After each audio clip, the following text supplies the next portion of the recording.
On this occasion, I wish to place on record the nation's gratitude to the Organization of African Unity for its splendid diplomatic and moral support for the federal cause.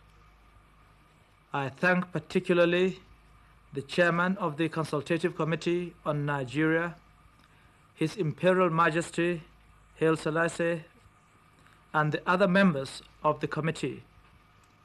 I also thank the presidents of the Organization of African Unity General Assembly, Presidents Mobutu, Boumedienne and Ahidjo, who presided over Organization of African Unity Summit discussions of the Nigerian crisis.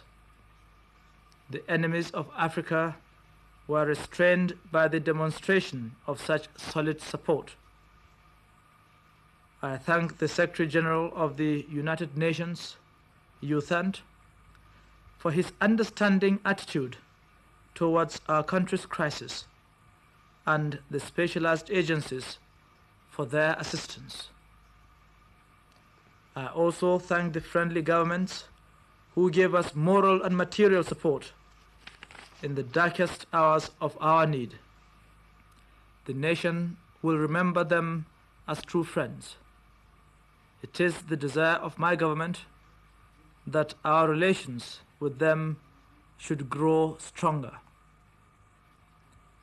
Consistent with our basic policy, we shall maintain correct relations with all foreign governments, notwithstanding the anxieties they may have caused us.